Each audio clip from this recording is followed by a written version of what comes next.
y después seguir hablando del hastío que significa estar encerrado y sobre todo tener que convivir, bueno, que ver a las niñas ya desesperadas un poco por una necesidad de correr, de la necesidad básica de correr, de ver otras cosas y cambiar el paisaje, pero dentro de todo, trabajando mucho, esa es mi idea, trabajar y tratar de tener espacios que dejen las niñas para trabajar en todos los proyectos que estamos con Taron Jetix, así que bueno, darles a todos la bienvenida y la mejor de las ondas a esta hora, como que nos relajamos un poco, soltamos y olvidamos el resto de las cosas para poder conversar con amigos y pasar un buen rato, que es una gran cosa que nos ha dejado la cuarentena, este buen rato que se llama Crónicas de la Cuarentena, que es a una hora del Ecuador a las 3 y acá a las 10 de la noche, en la bueno, nos sentimos cerca entre los tres que somos y entre también los que aportan y los que están en redes sociales. Y los saludo ya a mis panas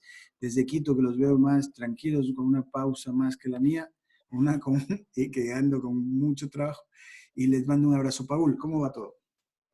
Hey, Pedro, Santiago, qué gusto verles, qué gusto estar un nuevo día con ustedes compartiendo, filosofando, reflexionando, criticando.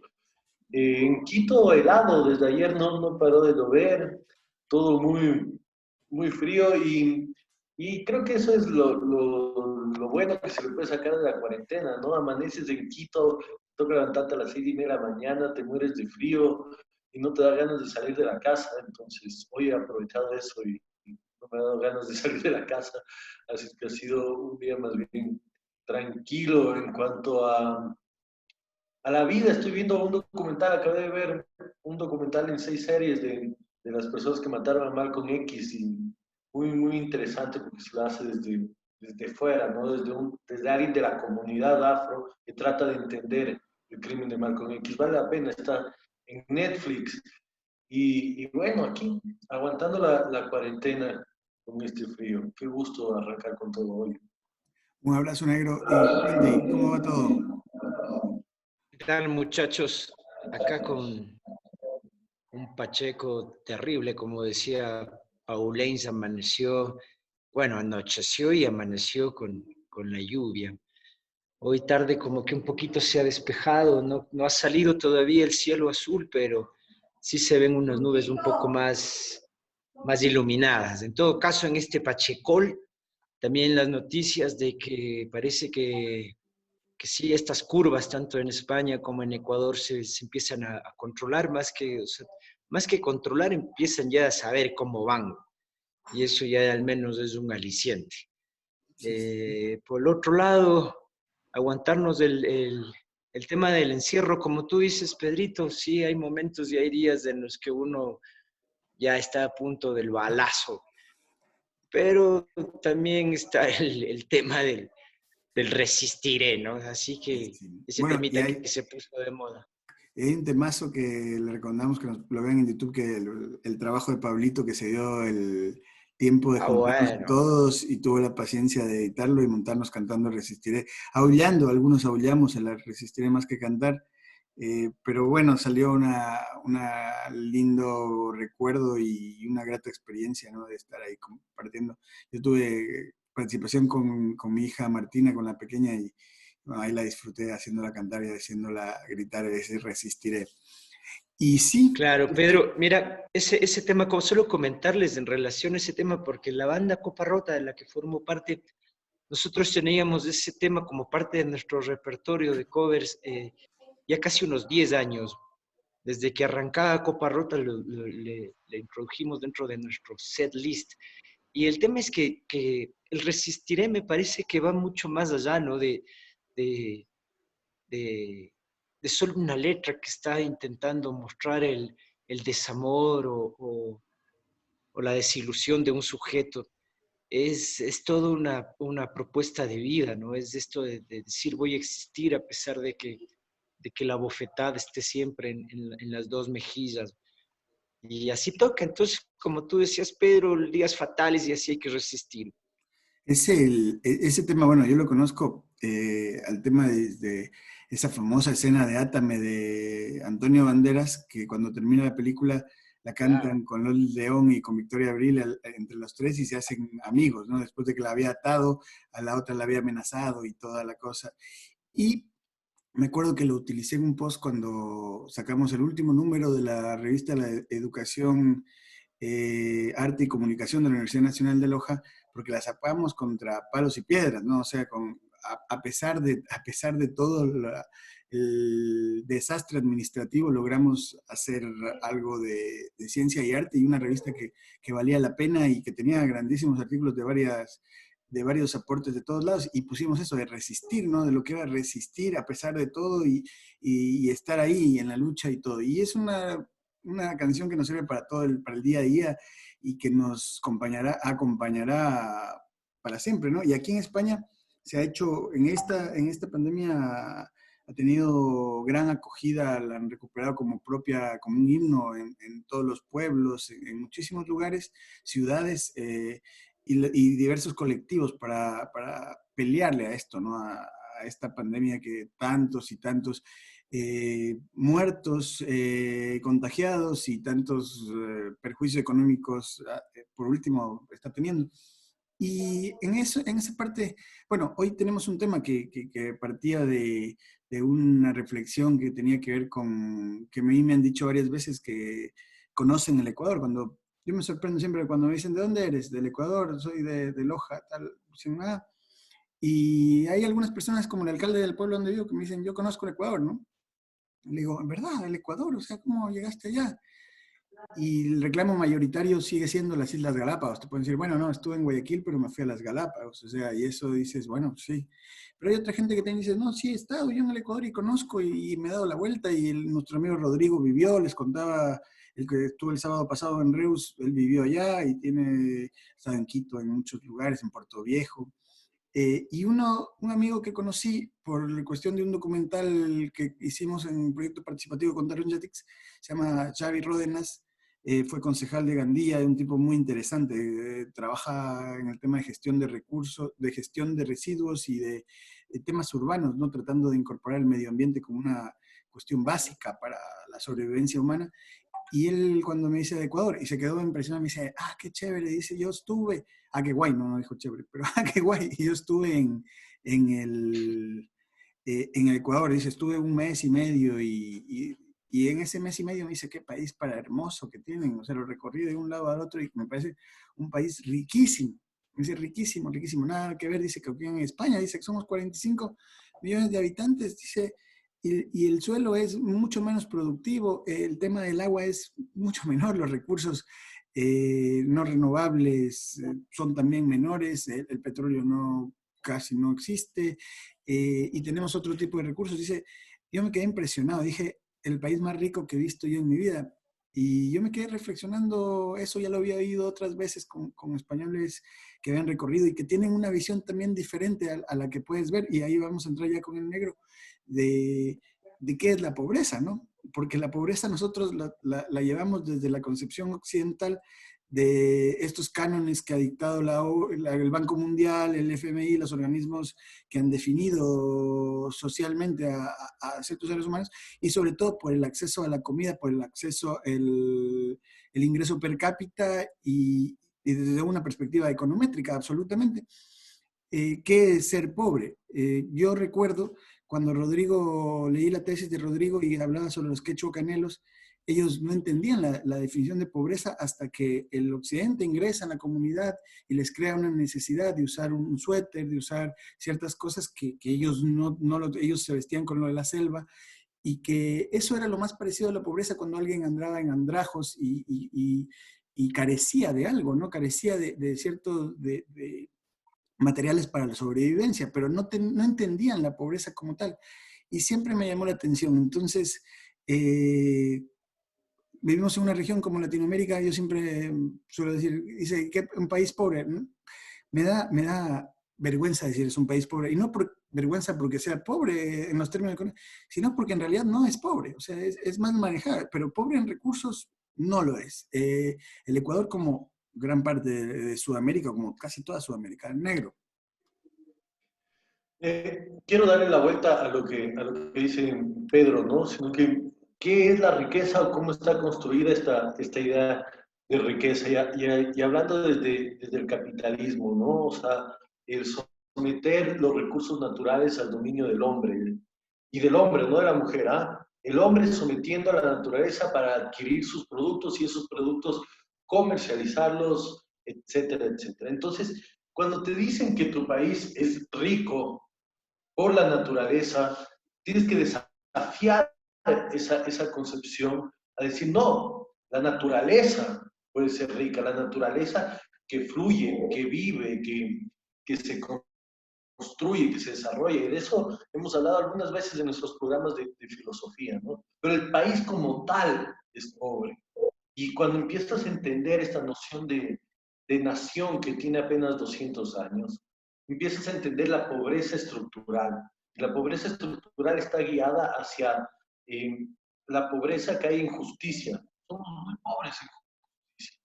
Los jueces son corruptos, las instituciones no funcionan, la gente no tiene acceso a justicia, te asesinan y nadie, o a nadie les importa, o puedes pasar totalmente desapercibido para una estructura estatal.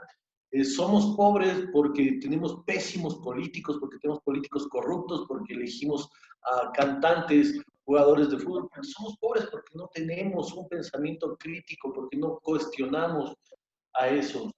Entonces, ahí te das cuenta cómo nuestro bienestar está sometido a lo que decía el Pedro, ¿no? Un bienestar construido desde Occidente que está ligado a qué debes tener para no ser pobre y cómo empieza a regir todo esto en la cabeza de las sociedades rurales de la extrema pobreza. Cierro esta primera parte de la intervención con algo que rescataba el actor argentino Darín ayer y decía que había escuchado esta cita en alguna parte. La crisis actual del mundo es porque los seres humanos estamos consumiendo solo lo necesario.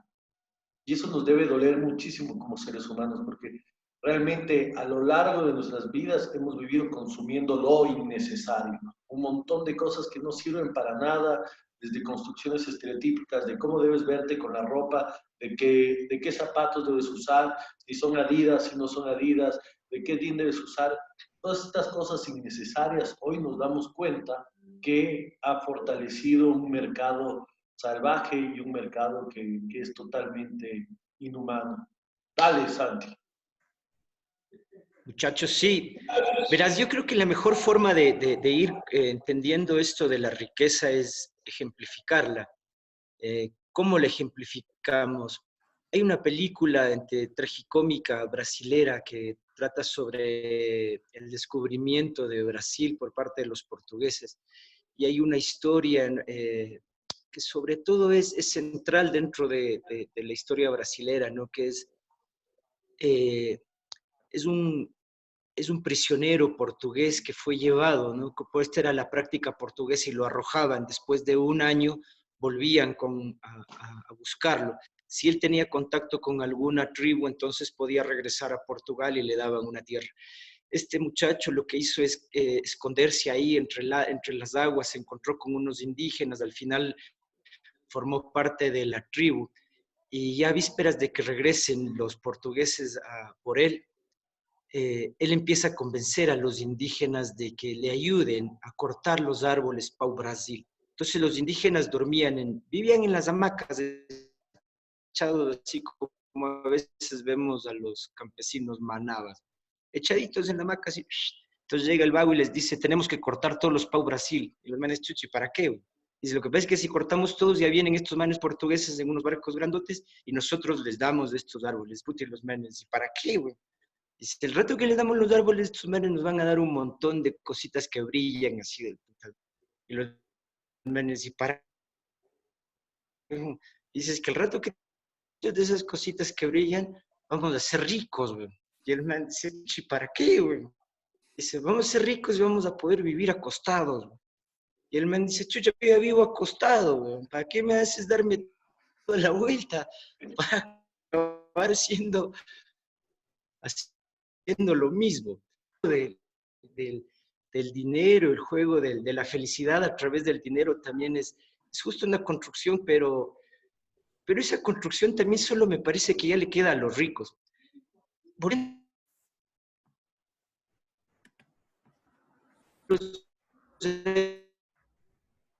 una hermosa historia.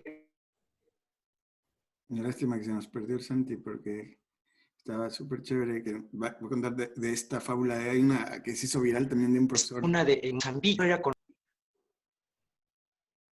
Ahí estás, otra vez estás. Sí, Sí, continúa. ahí estoy, chico. Eso, entonces, bueno, esto les contaba, es una historia de un periodista que logró realizarla en Mozambique.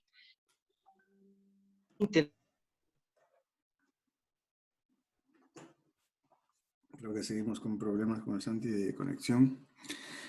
Y bueno, hasta que conecte iba a contar la esta del profesor famoso, hay un profesor de economía, es un profesor de economía mexicano que hace una fábula similar a la que estaba contando en Santiago, que era de unos pescadores, ¿no? Que el pescador dice, dice, bueno, ¿tú qué haces en un pueblo de México perdido de la península tal?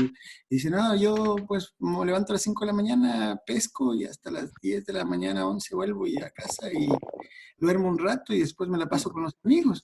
Y dice, puta, pero ¿por qué no? Dice, pero es muy bueno tu pescado, tu producto, ¿por qué no trabajas más?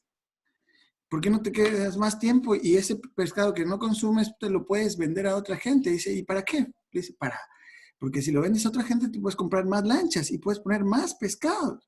Dice, chuta, ¿y para qué? Porque si tienes eso, después lo puedes llevar a la ciudad y puedes ganar un montón de dinero. Y dice, y cuando ganes un montón de dinero, dice, ¿qué voy a hacer eso?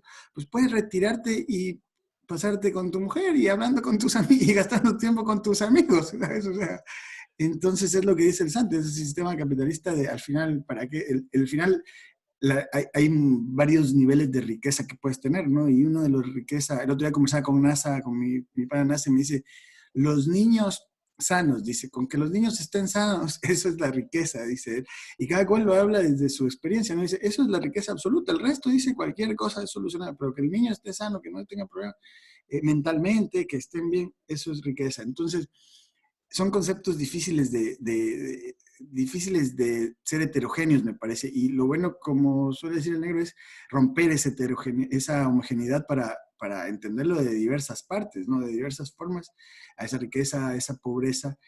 Y yo quería seguir la charla, Santi, te vuelvo a tirar a ti porque te quedaste corto ahí.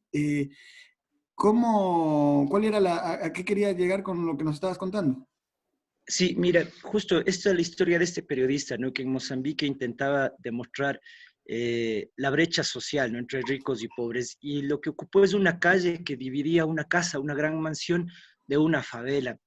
Entonces era justamente solo esa calle la gran división. Y cuando tú veías la pared de la mansión estaba fortificada, tenaz, ¿no? Con cerca eléctrica, unos tipos con ametralladora. Y el periodista se le acercó y le preguntó al guardia, ¿no? Puti, ¿por qué ustedes así? Dice, porque tenemos que estar protegidos cualquier rato, o sea, aquí el vago tiene mucho. Y luego se cruza la calle y estaban unos niños ahí jugando en harapos, ¿no? Con la mamá que también estaba sentada en el piso entre arena. Y le preguntan a ella, ¿por qué está tan tranquila si los de al frente están así, todo armados? Y ella decía que justamente el nivel de riqueza de ese sujeto lo que hizo es aislarlo, ¿sí? No le permite la felicidad. Ella decía, nosotros no tenemos nada, no debemos nada. O sea, y ese no tener nada también es no tener miedo, ¿no? Y al contrario quizás de lo que decía Paul, yo creo que los pueblos latinoamericanos somos ricos en eso. No en no tener miedo, sino somos ricos en el pueblo. Cuando uno se da una pequeña vuelta por Sudamérica, sí se puede percatar de que el valor humano es mucho más grande que otras notas y me parece que ahora es el tiempo justo en el que empiece a brotar este valor humano. Y solo para cerrar, contarles una pequeña historia, ya una anécdota personal de lo hermoso o rico que puede ser Ecuador en este caso, ¿no? Yo viajaba con un amigo hacia el Perú y viajábamos por tierra y apenas pasamos la frontera empieza el desierto peruano y el brother empezó a reclamarme de, puta, ¿para qué me traes a este viaje? Ve, loco, esto es un desierto, Ecuador tiene su bosquecito, Ecuador 1, Perú 0. Puta, así fue hueveando hasta que llegamos a Piura. Ecuador iba 3, Perú iba 0. Empezó el ceviche peruano, nos brindaron un ceviche con tanto amor, unas ceñitas en Piura, nos volvieron a llenar el plato, quizás viendo nuestra hambre por el mismo costo, y empezó a cambiar el resultado, iba 3-1. Después ya en Lima, el Cusco, Machu Picchu, a lo que regresábamos a Guayaquil, le pregunté, brother, ¿y cuánto va la cuenta? Y me dijo, Perú 2 millones, Ecuador 3. Entonces le dije, no, no es tanto así, pero me parece que todos tienen su riqueza, ¿no? Es decir, todos de alguna manera tenemos la bendición de natura. Es solo saber convivir con ella, ¿no? El empezar a demostrar que nosotros entendemos nuestra naturaleza, y ahí está un rehacernos, y creo que es el momento básico, ¿no? De empezar a mirar los Andes y mirarlos con el respeto que siempre debimos haberlo hecho, porque es al final quien nos alimenta, quien nos va a dar la riqueza, ¿no? Y lo que tú decías, Paul, ya lo habíamos venido planteando hace programas anteriores, lo inútil del trabajo, ¿no? Los trabajos inútiles que ahora van a tener que buscar otra forma de subsistencia, ¿no? Pero la sociedad estaba plagado de eso, de un sobreconsumo y una sobreproducción también, y sobreexplotación de recursos que ahora la vamos a pagar caro. En Ahora, Sudamérica, es importante una cosa, Santi. Hay que romper siempre el pensamiento binario de rico versus pobre, ¿no? Yo creo que ricos y pobres al mismo tiempo. Y a mí me preocupa más la pobreza que esta posible riqueza que se puede ver expresada en los pueblos a través de bondad, que en verdad existe, ¿no? Pero que muchas veces se liga con un romanticismo incluso ingenuo, ¿no? Porque en los mismos pueblos se cuecen habas, se podría decir, para utilizar. Aquí hay todo un problema sistemático, no solo del Ecuador, sino que de una Latinoamérica a la cual le han robado su historia, su memoria, su identidad. Yo hablaba con un montón de gente la otra vez y me decían, hablando sobre la universidad y sobre la educación, me decían que tienen que cambiar las universidades, que las humanidades ya no deben ser tan importantes, que realmente lo importante es enseñar profesiones, trabajos a la gente para que puedan sobrevivir, ¿no? Y yo rescataba esto de las humanidades, digo, yo estudio identidad, yo estudio la identidad a través de la literatura, a través del arte. Sin esta idea de identidad, somos nada, somos gente súper fácil de manipular, súper fácil de dirigir hacia el barranco. Y yo creo que se ha logrado en Latinoamérica una gran tarea que empezó hace 500 años, quitarnos la memoria histórica y volvernos unos ignorantes que solo viven en la cotidianidad y en la coyuntura. Y de esa manera, ciertos grupos han logrado manipular a la gente para seguir en el poder y para seguir utilizándoles como carne de cañón, como mano de obra barata. Y eso sí me preocupa. O sea, hay una pobreza sistemática y una pobreza estructural que se ve mucho más grande en el continente, esa riqueza comunitaria que de vez en cuando creemos que existe, pero no siempre existe.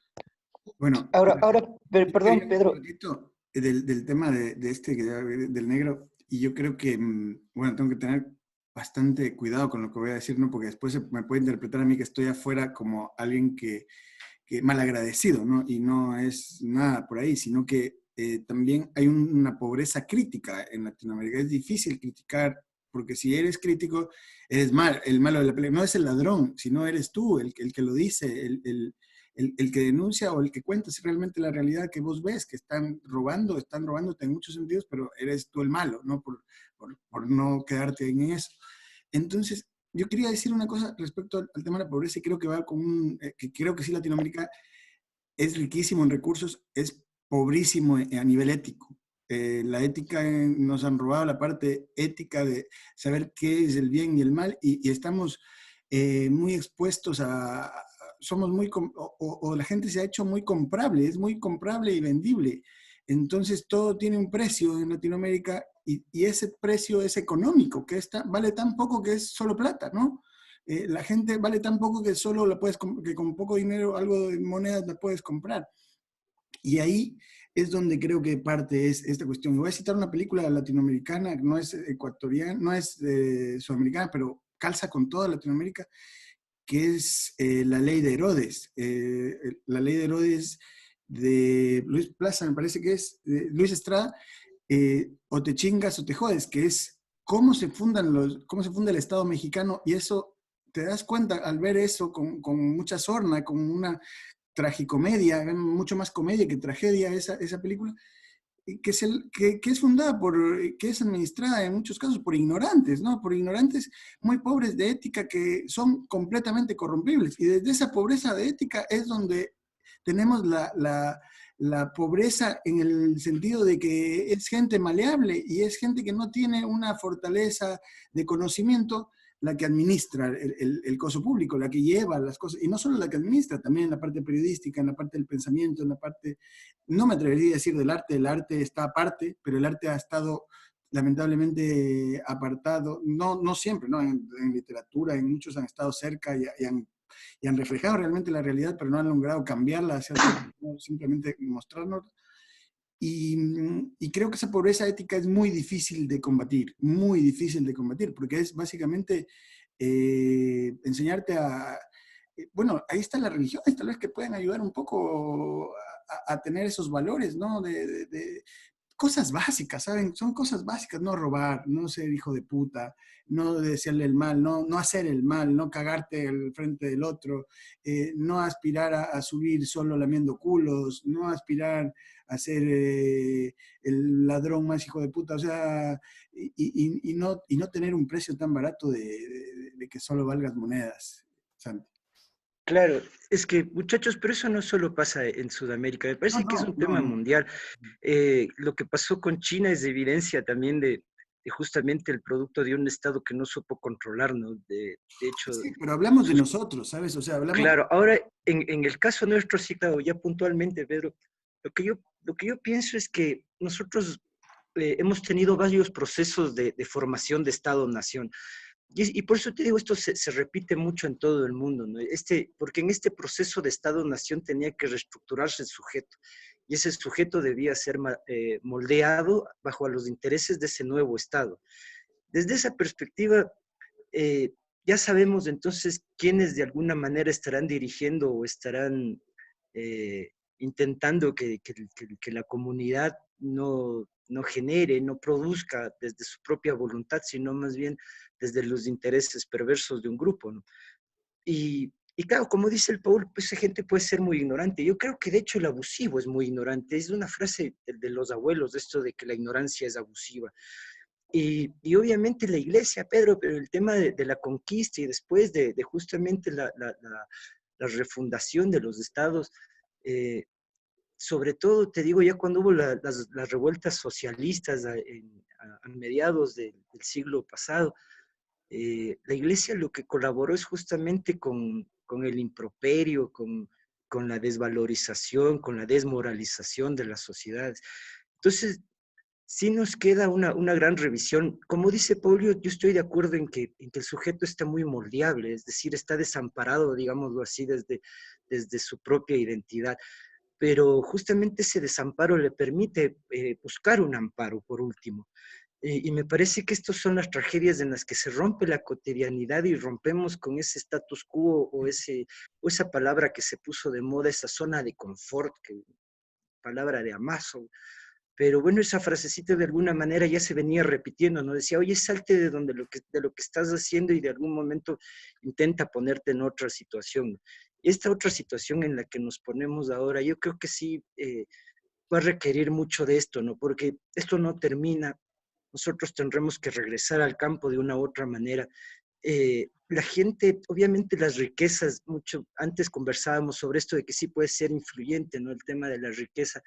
Yo pienso ahora en el tema de la colaboración que están brindando, por ejemplo, comunidades indígenas de los páramos que están bajando con la papita y están regalando, de hecho no están vendiendo, no es un tema de comercio. Y las comunidades están brindando su contingente de alimentos, por ejemplo, a la policía, a los médicos. Ese es el nivel de riqueza que podemos empezar a aprender, ¿no? Y que empieza a brotar tal vez y que estaba dentro de nuestros antropos y que, como tú dices, Paul, en algún momento nos lo castraron y nos dejaron así como completamente además indiferentes a eso. Pero ahora ya no, ahora creo que es el momento justo de ya perder la indiferencia y volvernos a, a establecer dentro de los parámetros que nos permita nuestra propia naturaleza, ¿no? Y eso es otra vez identificar a los Andes, identificar nuestros animales, volver al contacto con nuestras plantas, entender cuáles son nuestras plantitas que nos ayudan energéticamente a cualquier tipo de afección que podamos tener. Es decir, muchachos, empezamos a vivir una revolución tenaz. Siento que mucho de esto ya se está viviendo, inclusive en las redes, cuando uno ve los comentarios ya, el tema del llantén, el tema de la cúrcuma, las plantitas también energéticas que están tirando, pues está cambiando también los discursos, más allá de que siguen siendo modas, pero habrá que ver si es que se vuelve pasajera, pero hay que, yo no es un tema de fe en este caso, yo creo que es un tema ya de ejercer también un poco la rebeldía, ¿no? Entonces, esperar que se acabe un poco esta pandemia y uno mismo también ser ejemplo de siembra, ser ejemplo de intentar ser una colaboración comunitaria, ¿no? Y ya no solo mirar las cosas también desde fuera, ¿no? O sea, también se Yo creo requiere que de nuestra parte una condescendencia que no hemos tenido, ¿sabes? De discurso político a actuación, negro. sí, totalmente. Yo creo que ahí sí se puede encontrar la riqueza desde la comunidad, pero para eso nos toca, dentro de todo este aporte que puede ser bastante utópico, ¿no? Y no lo veo aún tan pragmático, yo no tengo esa visión de Santiago, pero sí creo en esa capacidad de ser esa riqueza, pero esa riqueza necesita de desaprendernos como los humanos que nos han tratado de enseñar o de imponer. Y eso toma mucho tiempo, ¿no? Y el desaprenderse quiere decir olvidarse de esa idea de qué es ser ecuatoriano, o sea, lo ecuatoriano es un bodrio, lo brasileño lo es, sino que empezar a entenderte más como una comunidad ya no creada por unos límites estúpidos impuestos porque en el caso del Ecuador, ni Perú ni Colombia querían que se queden con este territorio, entonces se repartieron entre Perú y Colombia y dijeron, bueno, para no pelearnos, hagamos este paisito.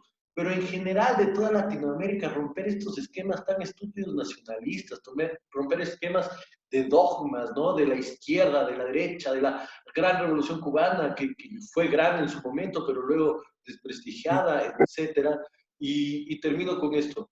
Eh, entonces, ¿hacia qué hablamos? Romper ideas de racismo, del blanqueamiento progresivo con el cual nosotros estamos involucrándonos. O sea, esa utopía con la cual sí estoy de acuerdo con Santiago, esa riqueza que aún podemos formar, parte de un desaprender constante. Nos quedan 4 minutos, me despido. Pero, dale. A ver, Sandy, un abrazo negro, como siempre, gracias, un buenísimo escucharte y aprender. Y, Sandy, aquí corta y rápida. Yo creo también que somos pobres porque tenemos unos estados inflados, ineficaces, electoralistas, que no sirven para nada, y que queda demostrado en un tema como la pandemia que no sirven para nada, Sandy. Así es, o sea, el problema justamente es eso, Pedro, identificar que históricamente nosotros desde el tema Estado-Nación hemos sido embaucados. Y si bien quizás ya no exista la forma de retroceder y de soñar en ese gran Avia Yala o en un Tahuantinsuyo, no sé, lo que sí nos queda es cambiar la idea y el paradigma de las fronteras, ¿no? Por último, no ver a la frontera como el lugar donde termina el Ecuador y donde tiene que estar el estercolero, sino más ver ser donde empieza mi unión con el otro, donde yo puedo extender mi mano y apretar la del peruano, ¿no? O sea, cambiar nuestras ideas en relación también a lo que sería políticas internacionales, ¿no? Pero justo es de eso, Pedro, o sea, estamos viviendo una orfandad terrible en relación, y la hemos vivido siempre en relación estatal. Lo que quedan son las vueltas comunitarias, las organizaciones barriales. Ojalá ahora el tema de los GATS, que eso sí fue una de las cosas importantes que se impulsó en el gobierno de Correa, este tema de la descentralización de poderes, ¿no? Y ojalá algún momento estos gobiernos autónomos, entre comillas, se dediquen a construir y a consolidar sus comunidades, ¿no? Por ejemplo, levantando informaciones sensatas en el caso de Quito, por ejemplo, cómo está Quito, el cantón, cuántas parroquias, en las parroquias, cuántos centros de salud tenemos, es decir, levantar informaciones reales que nos permitan, quizás como Estado, Pedro, que también va a ser difícil dejar de vivir con él, pero que sean un poco más controlables, ¿no? Y que no acabe todo dentro solo juego del discurso de mierda y de la mentira y el chamullo barato. Eso, amigos. Bueno, también voy despidiendo, Pedrito, y ustedes ya saben, siempre este hashtag Kashkaman es un hasta pronto en Quichua. Gracias, amigos. Y bueno, para rematar, decir sobre el tema de la pobreza y de la riqueza de los latinoamericanos, yo he vivido muchas experiencias al respecto y dentro de una de esas experiencias fue cuando empecé como cronista de fútbol y hacía para la revista Intercountries en Buenos Aires, en la provincia de Buenos Aires.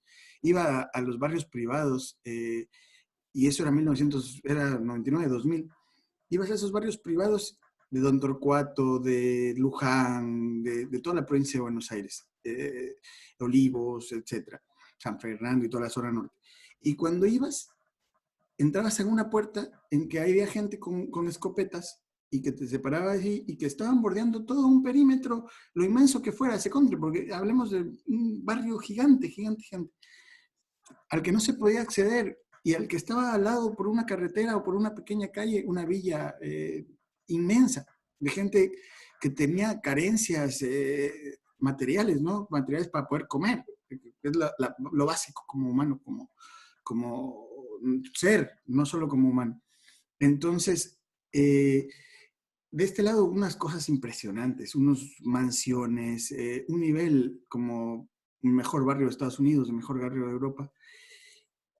Y llegaba a eso, a esa conclusión después de verlo todo y de decir, primero quedé omnibulado por todo lo hermoso que era dentro de la riqueza, ¿no? De cómo viven estos ricos, o sea, viven realmente bien y organizan campeonatos y traen a un cronista que venga y les cuente su cosa, o sea, yo me sentía como, o sea, ¿esto qué nivel? Y tenía un nivel económico, evidentemente. Pero también cuando salía de ahí sentía que estaban presos y sentía y entendía a Cabral cuando decía Juan Comodoro buscando agua encontró petróleo pero se murió de sed. Por el sentido de estar encerrado, el otro, el pobre, no tenía nada que perder, no tenía nada que perder y estaba ante la naturaleza solo, como el humano vino al mundo y como vinieron los otros seres y sentía que esa pobreza, esa riqueza era muy relativa. Creo que me sirvió bastante para entender muchas cosas que hoy, recién a esta edad, he logrado entender sobre la riqueza, la pobreza y que trato de transmitir también, como es tener sana tu familia, es la riqueza más grande que puedes tener, estar todo bien, estar todo tranquilo, que no pase nada, que esté todo un día normal, eso es una gran riqueza que puedes tener. Por supuesto, como dice el Santi, ya una conexión más con la naturaleza, todos los alimentos que ingieres, todas las cosas que puedes tener como humano, todo eso es una riqueza diaria a disfrutar cada uno de los sabores, cada una de las cosas, cada una de las situaciones que te toquen vivir. Entonces, esto de la riqueza, creo que todos somos ricos finalmente, todos somos ricos de alguna manera y nosotros tenemos la obligación de entender cuál es nuestra riqueza, o sea, cuál es esa riqueza que podemos disfrutarla, de quererla. Algunos tenemos más recursos económicos, otros tenemos menos recursos económicos, pero en lo que te toque, en donde estés, siempre puedes ser rico de alguna manera. Siempre puedes aprovechar cada minuto, cada tiempo, cada persona, cada olor, cada sentimiento y cada interpretación. Y en Latinoamérica, para cerrar, porque nos queda más de un minuto, quería